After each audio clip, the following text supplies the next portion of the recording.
Hello everybody, today we will discuss about the IITG questions. These are the these are very good concept और इसी के base पे question कई और जगह भी पूछे जाते हैं। IITG के क्वेश्चन जो है सेंट्रल यूनिवर्सिटीज़ में भी पूछे जाते हैं, तो आपको मालूम होना चाहिए IITG क्वेश्चन का कुछ लेवल होता है, उसके सॉल्व करने के लिए आपको थोड़ा स्टैंडर्ड बनाना पड़ता है। जैसे आता है कोफिशिएंट ऑफ फ्रिक्शन।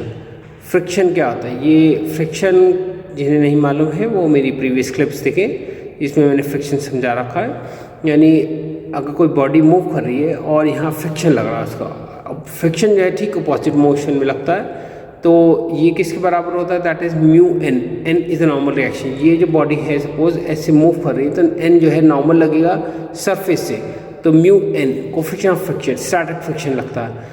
तो ये आपको मालूम होना चाहिए। रोलिंग फ्रिक्शन कब लगता है, स्टैटिक फ्रिक्शन कब लगता है? रोलिंग यानी कोई वेज शेप में लगा है और वहाँ से यूँ नीचे आ रहा है, तो रोलिंग फ्रिक्शन कितना लगता है वो आपको मालूम होना चाहिए। इसी बेस पे ये क्वेश्चन पूछा गया है और क्वेश्चन इस तरीके से है।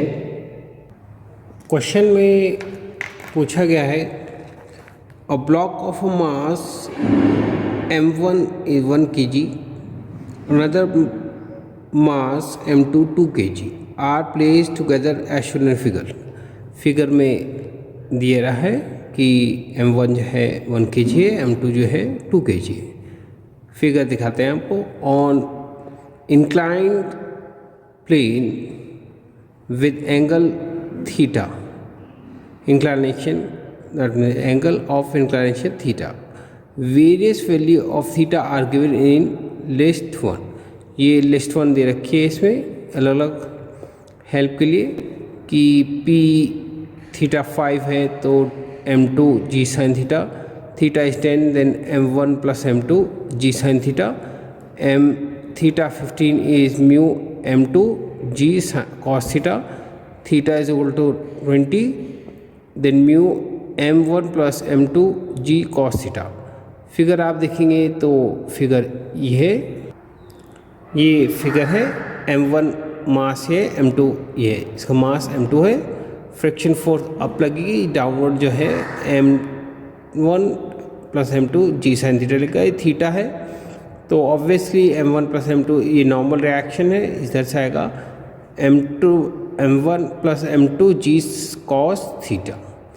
ये इसका दूसरा टेबल है जो पूछा है इन्होंने। p is equal to 1, q is equal to 1, r is equal to 1, s is equal to 3, p is equal to 2, q is equal to 2, r is equal to 3। यानी जो लिस्टेड है इसमें s इज इक्वल टू 3, जो अगर आप पिछला देखेंगे उसमें क्या कॉम्बिनेशन है वो देखें। यानी कि 3 1 p का 1, q का भी 1, r का इस तरीके से पूछा गया है, इसमें ऐसे लिया गया। आगे क्वेश्चन पढ़ते हैं। The coefficient of friction between the block m1 and the plane is always 0। यानी वो जो है एकदम स्मूथ है और उसमें कोई फ्रिक्शन लग रहा है m1 में, m2 में ही लग रहा है।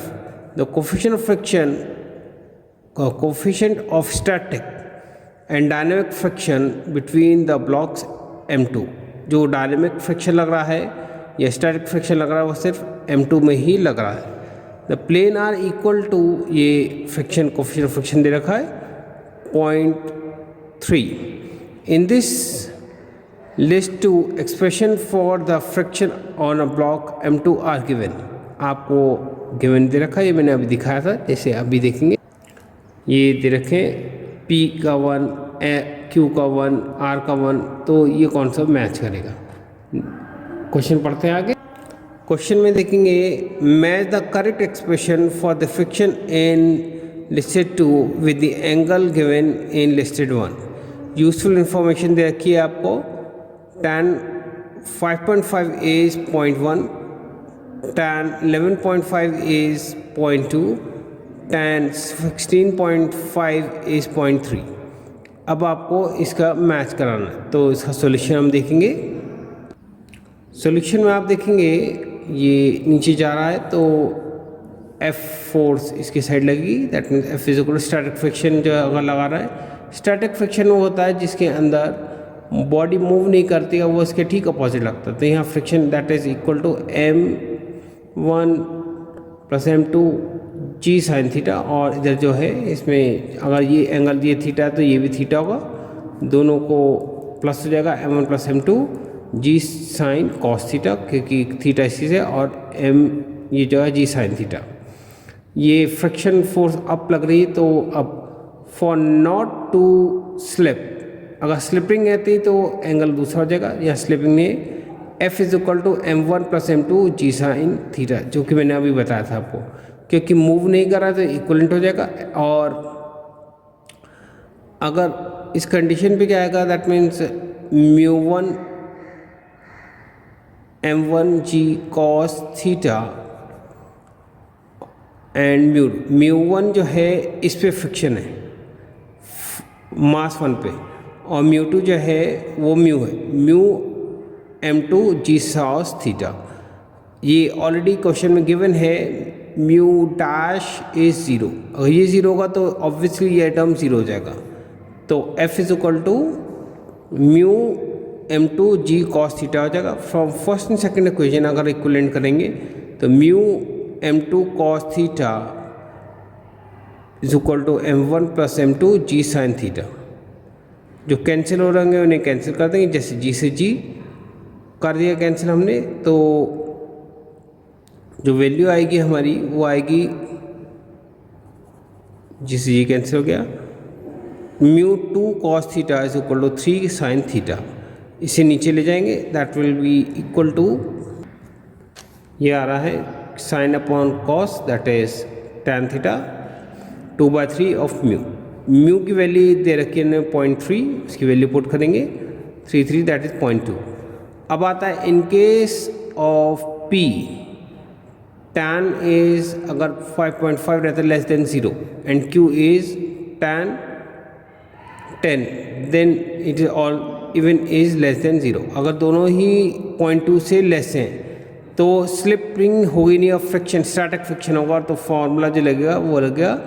देखिए अगर tan की जो वैल्यू दे रखी है इन्होंने, अगर हम पहले वाले पेज पे देखें, इसमें वैल्यू दे रखी है, tan की वैल्यू रखते हैं 0.2, तो tan से जो अगर नीचे रहता है tan एंगल से इससे इसमें, तो ये दोनों लग रहे हैं फॉर्मूला, P एंड Q की बात आ रही थी। तो इसमें देखते हैं, इन case of P tan 5.5 is less than 0 and Q is less then 10, तो 0.2 से लेस होगा, इट विल नॉट स्लिप। और फ्रिक्शन जो है हमारा ये आएगा m1 प्लस m2 जी साइन थीटा। ये मैंने अभी दिखाया भी था, अगर आप देखें प्रॉब्लम थी वो थी m is equal to friction जो लगा μ1 dash m1 g cos theta plus mu m2 जी साइन थीटा। ये टर्म 0 हो गया था क्योंकि μ1 जो है वो क्या था, वैल्यू 0 थी, तो F इज इक्वल टू आया रहा था हमारा mu m2 g cos theta.